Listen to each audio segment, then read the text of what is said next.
Alors là, je pense qu'on va commencer. On va commencer.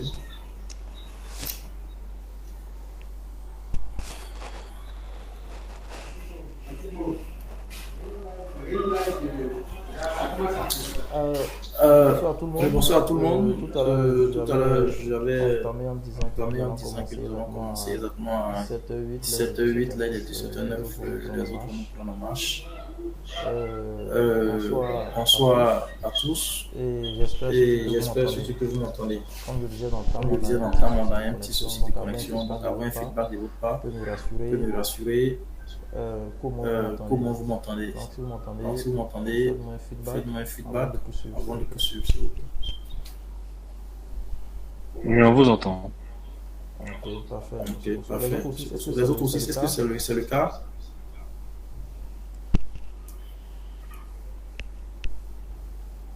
Bonsoir, apparemment Vous êtes le seul à m'entendre. Hein? Oui, on vous entend.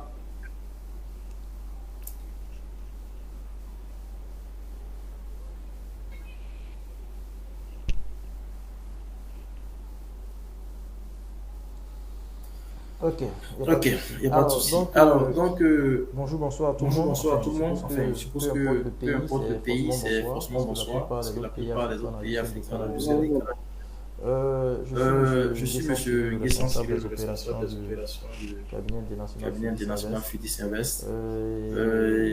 Comme déjà depuis quelques temps, vous l'avez constaté, nous avons lancé notre formation en sécurité financière. Et aussi, nous avons mis en ligne des tests pour vous permettre de vous auto-évaluer, pour voir exactement quelle était vos bases déjà en matière de connaissances sur la sécurité financière. Alors pour certains, vous avez l'occasion de remplir le test et évidemment aussi vous avez l'occasion de savoir aussi vos différents résultats. Bien avant de commencer nos certifications qui va démarrer exactement le 17 juin, il était plus qu'important pour nous de vous donner au moins des informations relatives à cette formation-là, notamment sur le contenu de la formation, comment est-ce qu'elle va se dérouler, les points qui seront abordés, toutes ces questions-là. Alors, comme je disais, je précisais, aujourd'hui, ce n'est pas une séance de formation. C'est plutôt un moment d'échange entre vous et nous, pour vous donner toutes les informations nécessaires. Aussi prendre vos différentes questions, vos inquiétudes, vos différentes propositions aussi. Voilà, donc c'est un moment d'échange qui va aller tout à l'heure là. Alors, pour ceux qui ne connaissent pas le cabinet Fidis Invest, il faudrait savoir que nous sommes un cabinet représenté dans 4 pays, la Côte d'Ivoire, le Tchad, la Guinée et l'Algérie. Alors, nous sommes beaucoup orientés vers les formations en gestion. Quand je parle de gestion, je mets à l'intérieur la finance, la banque, la comptabilité, le budget, Excel lié à la finance, tout ça. Donc, nous avons pas mal de certifications. Et en deux certifications, nous avons une certification en sécurité financière qui sera à sa première édition ce samedi 17 juin 2023. Alors, nous sommes là ce soir pour juste vous permettre de comprendre le contenu de ces différentes formations. Quoi est-ce que nous allons parler? Alors pour ce fait, je ne suis pas seul. Je vais juger le rôle de modérateur cet après-midi. On fait la présentation en termes de contenu sera assurée par notre expert qui aura même la charge de dispenser ce cours à partir du 16 juin. Donc il va nous donner un peu le nécessaire en termes de points qui sera abordé. Mais bien avant, on va commencer par les présentations. Il n'y a rien d'autre qu'une question de bon sens. Permettre au moins à qui est-ce que le change avec un échange de bouton pour moi. Et aussi surtout prendre vos différentes attentes au terme de la formation. Ça c'est vraiment très important. Alors parce que chacun vient avec des objectifs différents, avec des besoins particuliers. Donc il est plus important de soumettre ces différentes questions, préoccupations pour permettre à l'expert de toucher ces points-là lors de la formation. Donc, c'est ce que nous allons faire. Alors, on va se présenter simplement nom, prénom, pays d'origine et principalement votre attente au thème de cette formation en sécurité financière. Alors, M. Ouattara Karim Abdou a été le premier à se connecter. Je pense qu'on va lui laisser l'occasion de se présenter brièvement et donner ses attentes et on va passer à une autre personne. Si ça ne vous gêne pas, lors de votre présentation, ça ne vous gêne pas, vous pouvez déjà ouvrir le micro pour qu'on puisse mettre déjà un visage sur le nom, ça ne gêne pas, mais ce n'est pas obligatoire. Ok, merci bien. Moi, c'est M. Ouattara Abdou Karim. Je suis ivoirien. Je travaille dans une banque. Je commence à débuter dans le service comme ça de conformité. Donc, j'aimerais vraiment, au travers comme ça de cette certification, avoir les acquis pour pouvoir mieux me lancer dans le domaine de la sécurité financière. Donc, voilà Ok, ça marche. Je pense que c'est clair. Alors, merci encore à M. Ouattara. Je suppose que vous êtes en Côte d'Ivoire, selon l'accent. Oui. C'est parfait.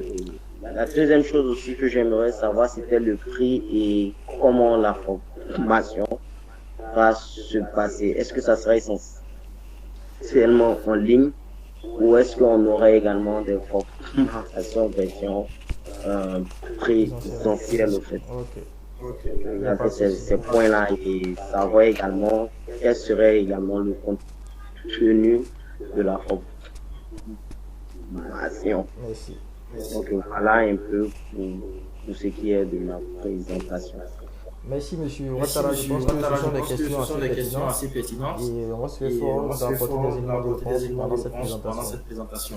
Alors, on va continuer avec M. Ali Badara Kamara. C'est possible d'ouvrir votre micro? Bonsoir à tous. Bon, je suis Ali Badara. Je viens de commencer dans le domaine de la conformité et je suis précisément spécialiste AML et CFT à MTN. Donc, mes attentes pour cette présentation, c'est de voir effectivement le déroulé de la formation, voir effectivement si les points sensibles seront touchés, enfin, points que j'aimerais vraiment maîtriser, qui seront touchés afin de m'inciter à m'inscrire dans la formation. Merci M. Kamara. Je pense que vous avez laissé pas mal de mails. C'est déjà assez intéressant que vous soyez là pour qu'on puisse avoir une discussion directe pour apporter des réponses à vos différentes questions. Merci encore à vous. Et toutes nos salutations à la grande communauté guinéenne. Alors, Monsieur Jules Émeric, est-ce qu'il nous entend?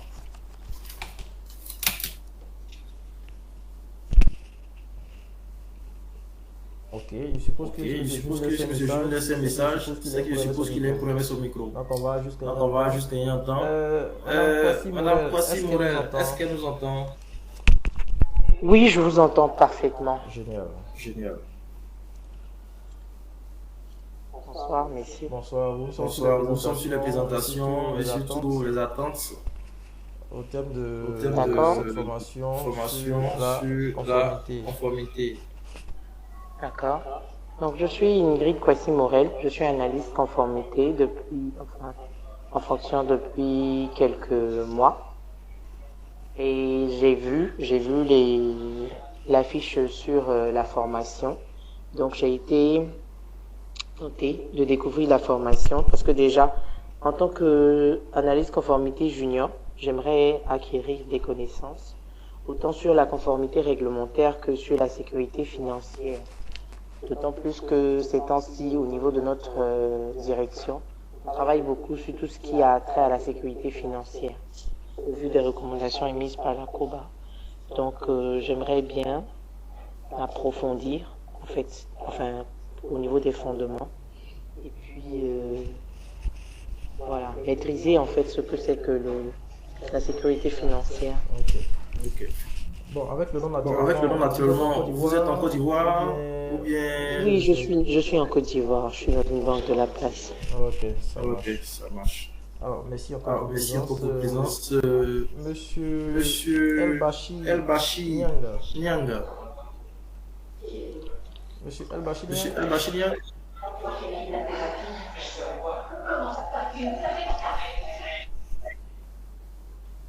Ok. Allô? Oui, allez-y, monsieur. Oui, allez-y, monsieur Bachi. Allô? On vous entend parfaitement. Je me présente, c'est Ali El-Bachi Nyanga. Je suis sénégalais et je suis actuellement au niveau d'une banque de la place en qualité d'assistant juridique. Donc là, je par la présentation parce qu'en fait, je vais avoir en fait, il est beaucoup plus précis sur la sécurité financière. Donc j'aimerais bien savoir en fait le coût de la formation et savoir aussi est-ce que cette certification peut nous permettre de prétendre à un poste en qualité de au sein d'une banque en qualité d'analyste sécurité financière. Ça marche. Donc je vous remercie. Merci. Merci de la.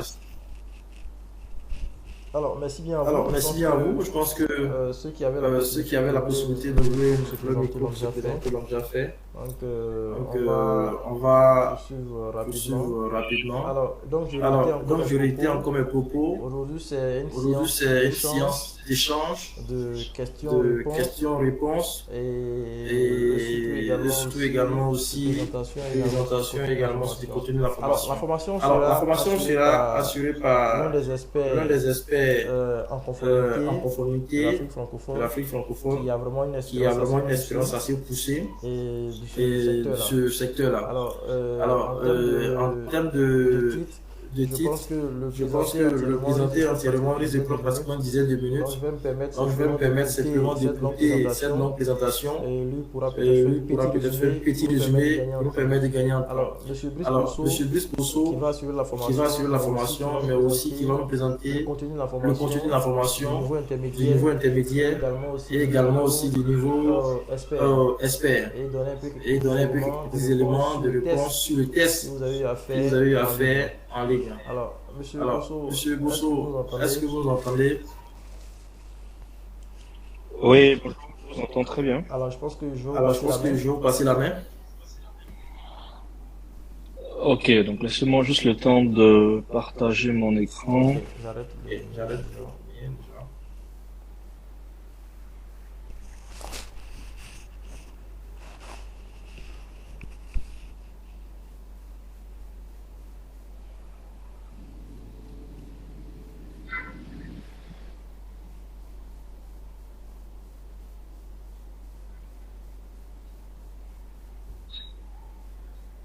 Alors, est-ce que vous voyez mon écran? Oui, nous voyons votre écran. Oui, nous voyons bien.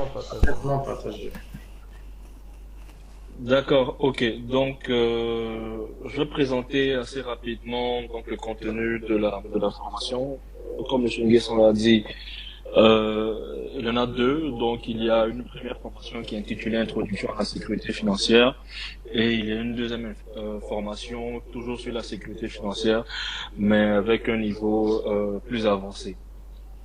Donc, je vais commencer par présenter rapidement la sécurité financière.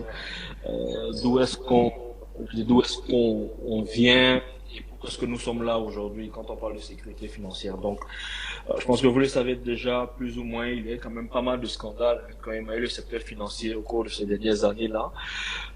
Mais plus récemment, en ce qui concerne la Côte d'Ivoire, on a vu de manière beaucoup plus prononcée en 2020-2022 qu'il y a eu pas mal de communication autour de tout ce qui concerne les trafics de stupéfiants, les drogues, ce genre de choses-là, et de manière générale, puisque c'est une infraction connexe, donc le blanchiment d'argent.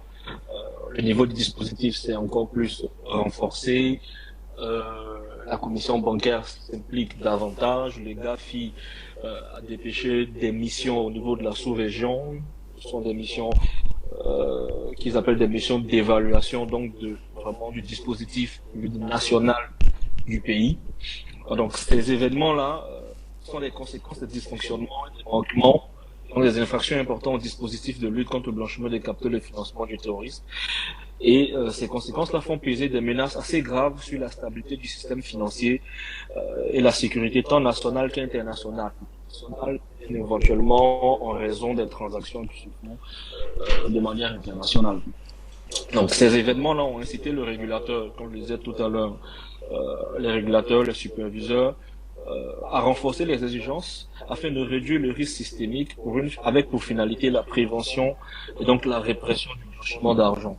Tant pour les criminels, ceux qui font du blanchiment d'argent, puisqu'on parle de régulateurs, c'est surtout pour les établissements financiers qui sont censés mettre en place un dispositif, solide et correct de blanchiment de capitaux, le financement du terrorisme et éventuellement, ce qu'on oublie souvent, la prolifération des armes et destruction massive.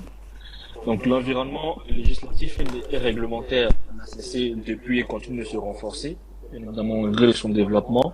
Aujourd'hui, vous verrez que avec justement l'évaluation mutuelle du GAFI, avec le renforcement du dispositif, avec tout ce qu'il y a comme actualité depuis 2020 et qui se poursuit jusqu'à maintenant, on a la directive qui vient instruire, la lutte contre le blanchiment de capitaux et le financement du terrorisme qui est en cours de révision. Il me semble qu'elle a été adoptée récemment, été promulguée, mais c'est déjà validé. Donc il y a une directive qui va venir remplacer l'ancienne directive de 2015 et on a d'autres réglementations. Et la loi bancaire est en cours de refonte, la loi sur les finances extérieures est en cours de refonte également. Donc il y a de l'évolution, il y a de l'évolution au niveau de la réglementation et même au niveau du dispositif. Alors, la sécurité financière, donc ce qu'il faut comprendre de manière vraiment très simple, c'est très succincte. Donc c'est celle-là qui va venir lutter contre la fraude, contre le blanchiment d'argent, le financement du terrorisme, contre les abus de marché et les embargos. Donc ce n'est pas que la lutte contre le blanchiment d'argent. Il y a la fraude, il y a la lutte contre le blanchiment d'argent, donc le blanchiment d'argent, le financement du terrorisme, les abus de marché, qui concernent éventuellement tout ce qui est bourse, asset management, ce genre de choses-là, et les embargos. Elle requiert ainsi une vigilance permanente et une polyvalence de plus en plus accrue de ces acteurs. Alors le contexte donc de la formation là, c'est déjà de pouvoir avoir les éléments pour pouvoir accompagner, le régulateur, tant sur le plan national que le plan international, dans la lutte contre le blanchiment d'argent et le financement du terrorisme. Donc éventuellement, face à ces scandales qui se font de plus en plus présents en Côte d'Ivoire, sous-région, depuis 2020, un environnement de plus en plus hostile, la multiplication, j'en parlais tout à l'heure, du corpus législatif et réglementaire. Il est important pour les acteurs de la conformité, mais également tous les membres du secteur financier, parce qu'il n'y a pas que la conformité, c'est un travail d'équipe qu'il faudra faire, même si le lead sera la conformité. Donc, vraiment, tous les acteurs du secteur financier de se former sur toutes les questions liées à la sécurité financière.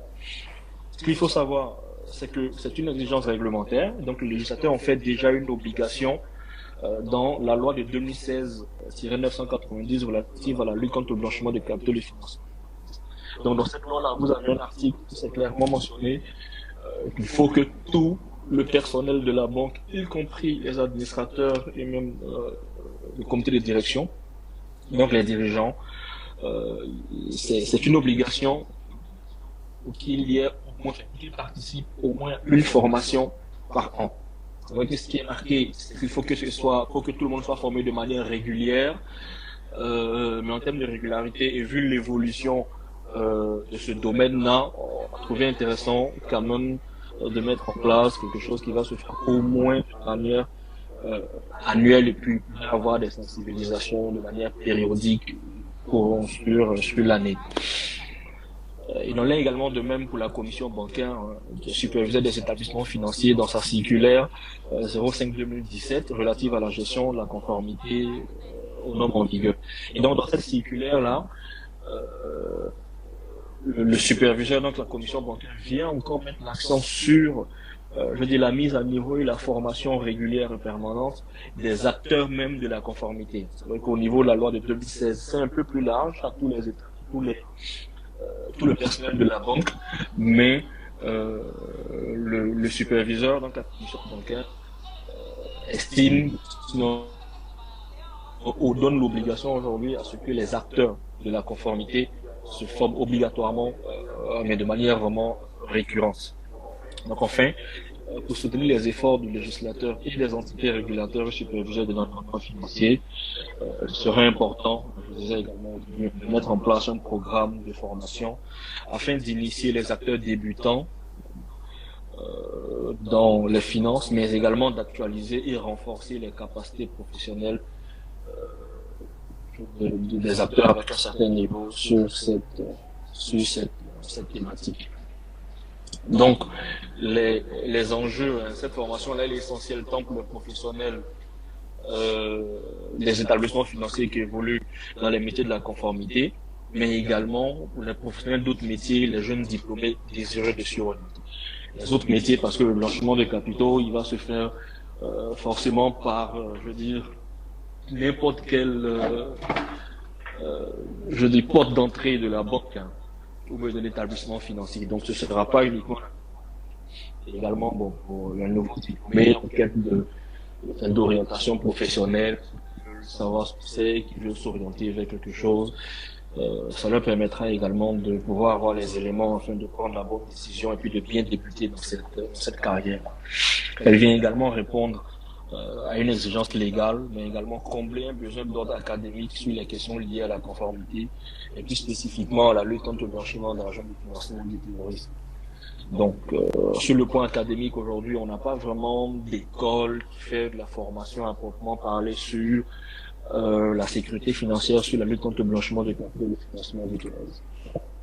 Et donc, cette formation-là permettra, en tout cas, à tous les professionnels, sinon les débutants, de pouvoir avoir des éléments pour bien cerner ce que c'est déjà les enjeux, l'objectif de la sécurité financière, les objectifs, et puis concrètement ce qu'il en est comme métier, comme contenu. Donc, alors, les objectifs de la formation, on a un objectif général après qui est décliné en plusieurs objectifs spécifiques. Donc, l'objectif général, c'est permettre aux participants de se familiariser, de mieux appréhender les défis liés à la sécurité financière. Donc, ça, c'est vraiment très général. Bien savoir, donc, se familiariser avec les défis. Donc, savoir déjà ce que c'est que la sécurité financière, le contenu de la sécurité financière, le périmètre de la sécurité financière, quels sont les défis de la sécurité financière, mais de manière beaucoup plus spécifique. À la fin de cette formation-là, les participants devront être capables de définir toutes les notions liées à la sécurité financière, de pouvoir identifier également le périmètre de la sécurité financière, identifier ce que c'est qu'un risque de blanchiment de capitaux et de financement du terrorisme, pouvoir traiter de manière vraiment très pratique une situation de blanchiment d'argent, de financement du terrorisme et pouvoir en maîtriser le risque quand il se présentera. Mettre en place un dispositif de gestion des risques liés au blanchiment de capitaux et de financement du terrorisme, et puis de manière, après plus concrète aussi, gérer tous les autres risques qui peuvent être liés à la sécurité financière. Comme je l'ai présenté tantôt, il n'y a pas que le blanchiment d'argent, mais il y a d'autres risques qui sont également liés à la sécurité financière. J'ai parlé d'intégrité du marché, embargo, fraude, etc. Alors, la cible de la formation, c'est éventuellement les professionnels des établissements financiers, les auditeurs, les professionnels de la conformité, le personnel de l'administration fiscale, c'est bien côté fiscalité, éventuellement, et puis les professionnels des professions libérales. Parce qu'aujourd'hui, avec la loi de 2016, il n'y a pas que les établissements financiers qui sont concernés. Dans cette même loi-là, on a tout ce qui est profession libérale, donc notaires, avocats, commissaires aux comptes, experts comptables. Parce que même les experts comptables sont se retrouvés dans des situations où ils vont, auditer des banques parce qu'ils doivent certifier les comptes donc, des établissements financiers et la sécurité financière fait partie des aspects qu'il faut regarder au moment de venir certifier les états financiers. Que ce soit les avocats ou les notaires, parce que c'est des postes d'entrée de financement de beaucoup d'argent, et donc il convient également que ces personnes-là soient formées sur toutes les questions liées à la sécurité financière. Alors, la date, le lieu, la durée de la formation, je pense que, comme M. Nguessan l'a dit, la formation commence le 17 juin. Cette formation-là se fera essentiellement en ligne, surtout en ligne. Cette formation-là, ce sera les samedis et ou les dimanches. Mais idéalement, enfin, je dis principalement, je pense en tout cas les samedis et les dimanches. Ce sera également, je dis, à aménager éventuellement. Et la durée de la formation, je dis par jour, c'est 3 heures, donc ce sera sur 4 jours. 4 jours, donc ce sera soit 4 samedis par mois, soit 4 dimanches par mois, ou bien un samedi, un dimanche, un dimanche, et 3 heures. Donc, ce sera au total 12 heures de formation. Donc là, le contenu de la formation, de manière assez succincte, on aura 5 grands modules. Le premier module qui concerne tout ce qui est aspect décisionnel, notions et tout ça. Donc, définir déjà la sécurité financière, le blanchiment d'argent, le financement du terrorisme et tout ce qu'il y a autour. Donc, intégrité de marché, fraude, ce genre de choses-là. Ensuite, donner les différentes étapes et les techniques donc, de blanchiment d'argent, de financement du terrorisme. Aborder les risques qui sont associés à tout ce que je viens de citer là, donc tous ces aspects-là, et puis éventuellement les conséquences économiques et sociales qui font que justement aujourd'hui c'est un périmètre très important pour lequel il est vraiment essentiel. Une fois qu'on aura fini avec les définitions, on verra donc le cadre réglementaire. Donc il faut savoir que cette activité elle est réglementée, pas uniquement en Côte d'Ivoire, on a une source externe, on a des sources externes, on a des sources internes.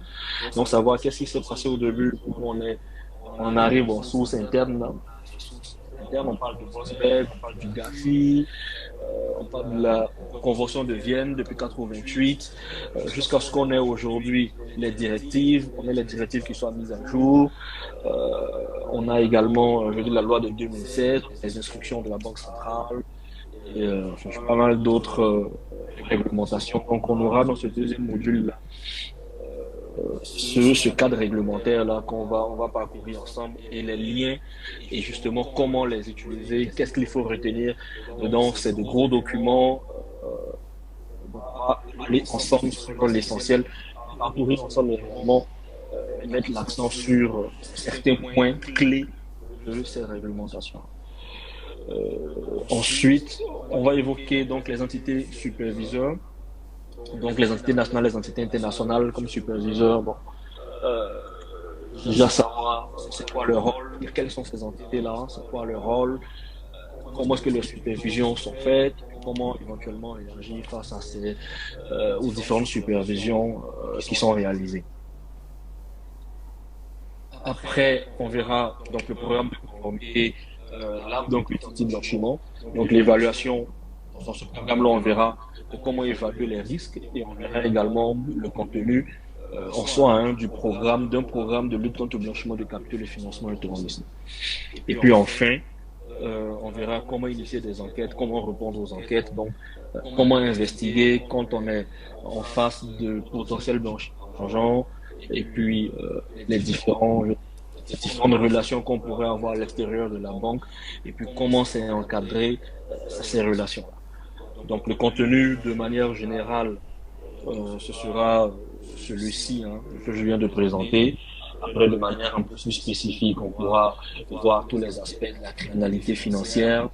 On parlera dans la première partie, les risques qui y sont liés dans la première partie.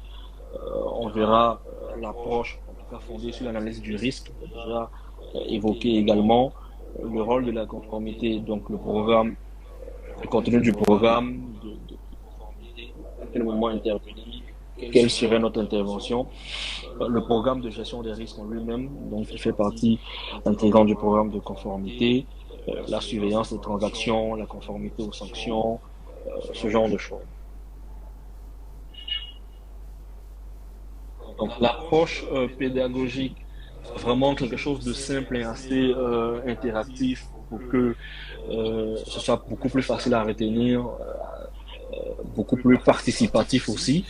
Donc ce sera surtout la méthode des cas. On aura une grande partie, c'est vrai, théorique, mais on aura nécessairement pour chaque module des cas pratiques pour nous mettre en situation réelle afin de pouvoir, de manière très pragmatique, savoir comment réagir face à telle ou telle situation. On pourrait également mettre en place donc des jeux de rôle et puis des exercices de simulation. Également, prévoir, évoquer donc la valorisation de l'expérience individuelle des participants et puis des échanges qui vont permettre le développement rapide des compétences en fonction éventuellement des situations dans lesquelles vous vous trouverez, par exemple, dans vos différents environnements de travail. On va rapidement revenir dessus. Ensuite, des développements de capacités d'écoute, de leadership et de travail en équipe. Donc, il y aura je dis des équipes qui seront mises en place. Je pense qu'avec M. Nguesson, on pourra mettre en place des ateliers, donc des équipes. Des sujets seront peut-être envoyés avant chaque séance. Vous aurez le temps de réfléchir, faire ressortir quelque chose en équipe qui nous permettra d'aller vraiment plus rapidement et être beaucoup plus pragmatique lors de la présentation d'elle-même de la formation. Et éventuellement, avant chaque séance, on aura un petit rappel. Donc, pour que ce soit vraiment, je dis très participatif, on pourra désigner justement quelqu'un à l'issue d'une séance de formation qui se chargera de faire un petit résumé, vraiment sans rentrer dans tous les détails, un petit résumé succinct lors de la prochaine formation. Donc, au début, 5-10 minutes. Les autres participants pourront poser des questions sur celui qui va présenter. Ça permettra à tout le monde de se mettre dans cette situation-là, donc de jeu de rôle, etc. Et bon, enfin, je pense que M. Nguesson l'a dit, donc c'est moi, je représente l'AKV. Voilà, l'autre tâche en tout cas de présenter cette formation-là, d'animer cette formation-là. Donc, j'ai des études supérieures en droit, 11 années d'expérience en général, dont 8, bon là j'entame ma 9e année dans la conformité. Donc j'ai commencé en tant que contrôleur conformité à la Banque Atlantique. Ensuite, en 2018, j'ai été chef de service conformité réglementaire au niveau de NCA Banque Côte d'Ivoire. Et après, j'ai été responsable conformité des activités au niveau de la Banque d'Abidjan. Donc la Banque d'Abidjan, je prenais en charge la sécurité financière et la conformité réglementaire et la méthodologie. Je cumulais également les fonctions donc de compliance manager en plus de data protection officer, donc qui se concerne la protection des données à caractère personnel et puis formateur. J'ai une expérience en tout cas de formateur qui date de 8 ans également. Et depuis 2023, donc on va dire depuis récemment, assez récemment quand même, là je supervise et puis j'accompagne plusieurs filiales du groupe Banque Atlantique dans le déploiement du dispositif de conformité sur tous les périmètres au niveau de la sécurité financière, au niveau de la conformité réglementaire. Donc bon, en plus j'ai eu la grâce en tout cas d'avoir été élu en mai 2021 en tant que secrétaire exécutif de la commission compliance de l'association professionnelle des banques et établissements financiers de Côte d'Ivoire, donc de l'APB. Donc voici brièvement la présentation de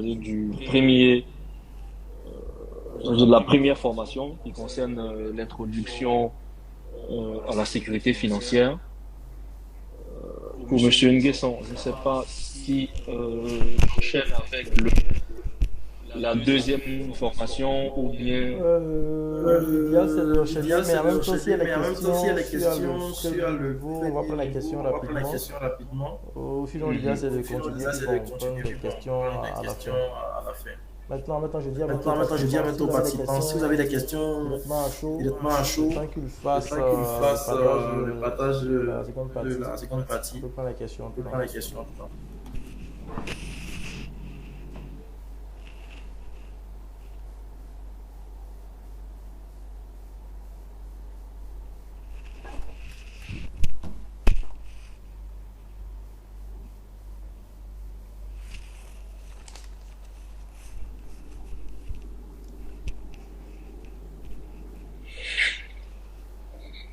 Bon, donc je continue, hein, s'il n'y a pas de questions. C'est bien ça. Ok, dans tous les cas, au niveau du niveau 2, je vais aller directement sur les enjeux, c'est sensiblement les mêmes, hein, sauf que c'est, venir renforcer les acquis sur la conformité et puis vraiment orienter mise en place du dispositif de conformité. Donc, c'est quand même un certain niveau d'expertise au niveau de la conformité. Donc, permettre aux participants de mettre en place un solide dispositif de gestion des risques liés à la sécurité financière. Et donc, de manière générale et de manière spécifique, donc, c'est de mettre en place donc des dispositifs de lutte contre le blanchiment de capitaux et le financement du terrorisme, pour savoir réaliser de manière plus pratique. Je sais que ça revient souvent, c'est un outil clé de la sécurité financière, donc la cartographie des risques de blanchiment d'argent du financement du terrorisme. Mettre en place notamment un programme solide de due diligence qui est également, la base, sinon pratiquement 60% aussi de la sécurité financière en termes de dispositifs. Et puis, éventuellement, gérer les autres risques qui sont liés à la sécurité financière, par exemple, la corruption, la fraude. Donc les cibles, c'est déjà les personnes qui auront satisfait au certificat donc de la formation que j'ai présentée précédemment, introduction à la sécurité financière. Ce serait vraiment très intéressant, je dis même primordial, de satisfaire à cette première formation-là, pour que ce soit beaucoup plus, impactant pour vous, en tout cas la deuxième formation. Et donc ça s'adresse aux mêmes personnes, hein, mais l'idéal, c'est vraiment de faire le premier module de formation. Donc là, pour la date, ça sera défini ultérieurement. Je pense que M. Nguyen semble dire que c'était prévu ça pour août. Bon, il pourra revenir, je le laisse revenir sur les détails pour la date. Le moment, celle qui est planifiée, qui commence le 17 juin, c'est surtout l'introduction à la sécurité financière. Mais cette deuxième formation-là sera un peu plus longue, elle va durer 7 jours. 3 heures par jour, donc 21 heures, parce que cette semaine, c'est vraiment le dispositif. Oui, 7 semaines, enfin, je dis 7 jours, mais c'est 7 semaines, effectivement. Ouais. Donc,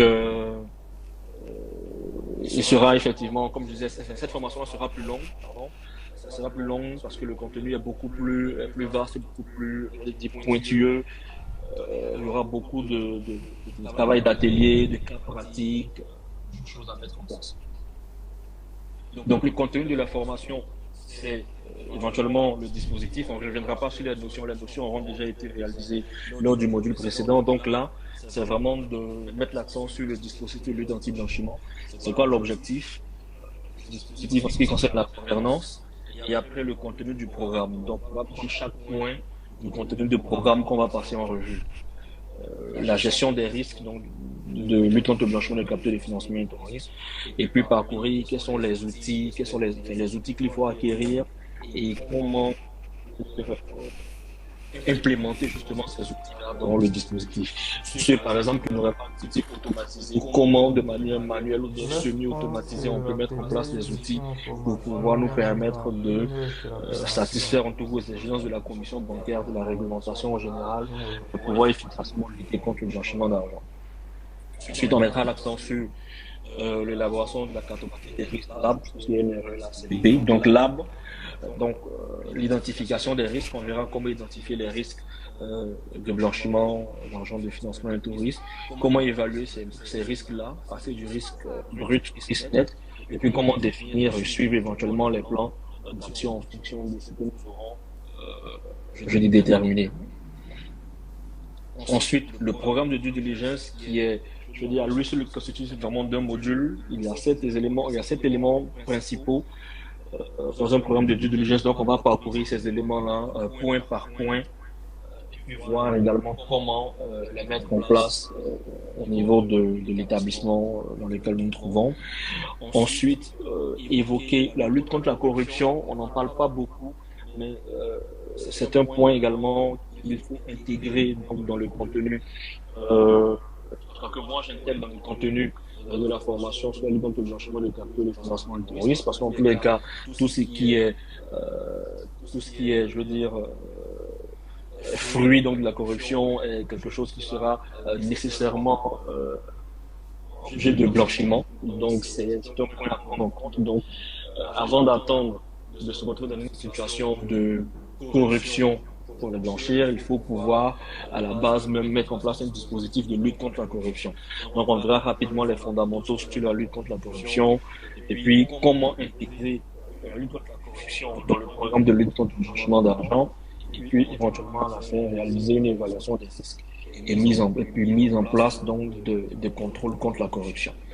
Et bon, enfin, ça c'est vraiment juste pour dire que on aura quand même pas mal d'ateliers de travail, ce sera une formation beaucoup plus pratique que l'autre. Donc voilà, on aura des ateliers qui seront constitués et qui vont devoir travailler ensemble sur tous ces points. Bon, l'aspect pédagogique reste pareil, hein, un moment d'évolution. Et puis voilà. Donc de manière générale, hein, voici présenter les deux types de formations qui sont offertes aujourd'hui. Je pense que M. Nguessan, je vais vous laisser la main à partir de là. S'il y a des questions, s'il y a des préoccupations, on pourrait répondre. Évidemment. Merci parce que je pense qu'il y a des questions qui vont s'adresser à moi et d'autres aussi à vous.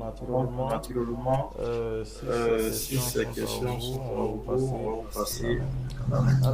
Alors, à titre d'information par rapport à la détermination des niveaux, nous avons mis en place un test. Je pense que M. Camara a fait le test. M. Jules aussi.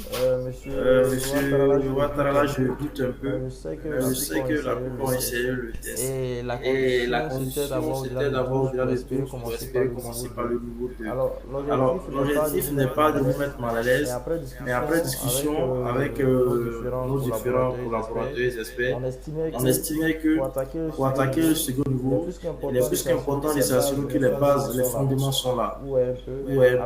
À partir de là, on peut se permettre maintenant d'attaquer le niveau 2, le niveau expert. Raison pour laquelle ces tests ont été mis en place. Pour ceux qui n'ont pas encore eu l'occasion de faire le test, je pense que le lien du test est pratiquement sur toutes nos plateformes, celui qui est sur Facebook, un peu partout. Ou si vous voulez, on peut vous l'envoyer également ici par mail pour vous permettre de revenir sur ce test-là. Alors, quelqu'un m'a posé la question par rapport à la durée. La durée de la formation, je pense que ça a été signifié par le présentateur. Le premier niveau, le niveau intermédiaire, la durée est de 4 semaines. Le second, la durée est de 7 semaines. Ensuite, en ce qui concerne le coût de la formation, le niveau intermédiaire, la formation fait 165 000. Et le niveau, j'allais dire expert, la formation fait 265 000. Donc vous avez un montant de 430 000 pour ceux qui veulent faire les deux niveaux. Et comme je disais, je le réitère, il est plus qu'important de valider le premier niveau avant d'aller au second niveau. Naturellement avoir une bonne connaissance au terme de ces formations-là. Aussi, il y a une question qui était revenue au départ par rapport à la possibilité d'utiliser ce certificat pour postes. Alors ça, je vais bien préciser. Très souvent, quand vous prenez des offres d'emploi, l'un des éléments sur lesquels on met l'accent, par exemple, c'est le niveau d'études. Nous faisons une certification professionnelle pour vous donner des compétences opérationnelles, non seulement pour répondre aux attentes des employeurs, mais aussi, j'allais dire, vous donner une certaine assurance en termes de connaissances. Et ce n'est pas un diplôme. Par exemple, un poste, n'importe quoi, de responsable de conformité, on demande un bac plus 5. Le certificat ne remplace pas le diplôme. Donc, naturellement, il faut avoir le diplôme, le bac plus 5, le bac plus 5. Et maintenant, quand vous avez une compétence à côté, j'allais dire, vous défendre aisément en face de ces différents employeurs. Et mieux, ce qu'on fait, c'est que quand vous avez au-delà de la formation, nous, on a cet accompagnement que nous faisons. Quand vous avez des opportunités en termes d'emploi, on peut mettre certains espaces à disposition pour vous coacher éventuellement avant ces entretiens. Vous dites que la formation ne va pas se résumer seulement à ces 4 ou 7 semaines. C'est plutôt, j'allais dire, le début d'un long chemin. On sera pour vous accompagner éventuellement. C'est un certificat professionnel agréé par l'État du Côte d'Ivoire, parce qu'on appelle l'agrément FDFP. Donc, naturellement, ça doit pratiquement dans tous les pays qui reconnaissent la Côte d'Ivoire comme État souverain, capable de former et de donner des certificats aux auditeurs. Donc, ça, je peux vous rassurer là-dessus. Alors, une autre question était revenue. Comment est-ce que la formation va se dérouler? Simplement. Alors, elle va se passer en ligne via Meet, puisqu'on constate qu'elle ne demande pas trop de connexion Internet, contrairement à d'autres outils de formation en ligne. Et elle va se faire comme elle se fait présentement. Voilà, elle sera interactive. Le formateur pourra partager son écran à tout moment. Pareil, vous pouvez également aussi discuter le long de cette formation. Alors, elle sera suffisamment relaxe pour ne pas prendre assez de votre temps, mais en même temps aussi, on va vous aider à être vraiment assez assidu à travers, j'allais dire, des ateliers qui vont être mis en place, des groupes qui seront mis en place, vous permettre de vous exercer et revenir un peu sur les notions à chaque fois. Alors, à la fin de chaque formation, il faut préciser que nous avons un autre test qu'on fait à la fin pour nous assurer éventuellement que l'information, la formation est passée comme on le souhaitait. Ce n'est pas pour vous mettre mal à l'aise, mais il est plus qu'important pour nous-mêmes de nous évaluer à travers déjà le résultat que vous allez produire lors du test final. Ça va permettre au formateur soit de revenir certaines notions, ou bien je l'ai dit, de clarifier ces éléments encore. On voilà un peu déjà de manière générale comment est-ce que la formation va se dérouler. Alors, l'autre question qui pourrait venir, c'est de savoir comment est-ce que les paiements se font. Alors, nous encourageons beaucoup les paiements par virement bancaire. Voilà, vous avez le compte bancaire de l'entreprise du cabinet. Peu importe l'endroit où vous trouvez, vous pouvez faire le virement. À défaut, vous avez d'autres moyens qui existent, plus simples, tels que le mobile money, je vais parler de Orange, de MTN, de Wave qui existent également aussi. Ou d'autres qui sont d'autres pays. Il y a le MoneyGram, le Western Union. Vous choisissez le moyen le plus simple pour vous pour effectuer le paiement.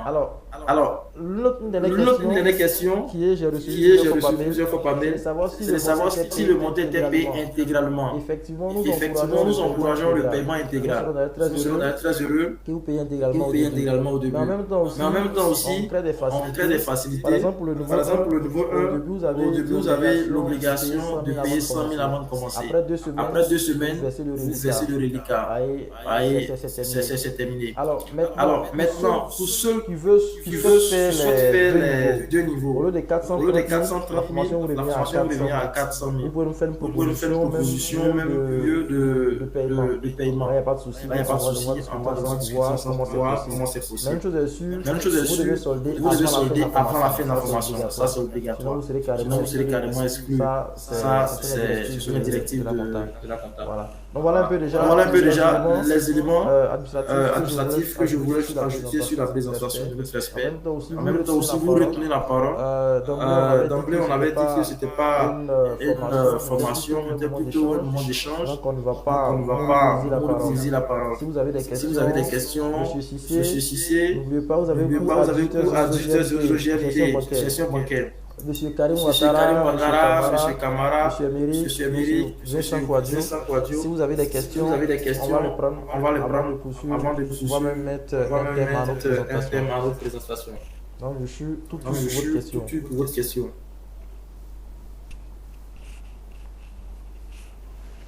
Bonsoir, docteur. Je sais comment vous allez. Ah, Dieu merci, et chez vous. Ça va, c'est gentil. Ok, cela veut dire que cette cours ne nous concerne pas, quoi. Ça, c'est une présentation conformité. Votre cours commence à 18h GMT. Donc, regardez, je vais avoir levé les liens de connexion. Oui, déjà connecté dans 2 à 3 minutes. Ah, ok, d'accord, ça marche. C'était pour ça. Merci beaucoup. Je vous en prie, monsieur Cissé. Alors, je pense que monsieur Émeric dit qu'il n'a pas de questions. Ok. Madame Poissy, est-ce qu'il y a des questions? Non, ça va, j'ai bien suivi, j'ai compris aussi ce qui concerne le mode de paiement et tout. Donc ça va, c'est correct. Par contre, s'il y a la possibilité de nous communiquer les informations bancaires de l'entreprise, de sorte à pouvoir... Bien sûr. Le paiement. Bien sûr. Mais vous, j'ai pas votre mail. Si c'est possible de nous laisser votre adresse email dans le chat, on va vous envoyer ces informations sans problème. D'accord, très bien. Alors, M. Camara, Ouattara. Alors, je pense qu'on a répondu à l'essentiel des questions. On ne va pas abuser de votre précieux temps. L'objectif était de pouvoir faire cette présentation pratiquement en 60 minutes. Je pense qu'on est en train de le réaliser. Et s'il n'y a pas de questions, je pense que je vais dire merci à notre... Alors là, Afrique se connecte maintenant. Je pense que s'il n'y a pas d'autres questions. Monsieur Kwadjo, vous n'êtes pas présenté, vous n'avez pas posé de questions, j'espère que tout va bien. Votre micro est fermé. On ne vous entend pas du tout. Ouais, c'est ouvert maintenant. Il a dit tout va bien. Ok, c'est parfait. Alors, je pense que l'essentiel a été dit. On va vous souhaiter une belle fin de semaine. En espérant vous revoir le 17 juin, le début de la formation. Merci infiniment pour votre disponibilité surtout. Et à très bientôt. Merci à M. Bousso également aussi. Merci. Merci à vous. Merci. Au revoir.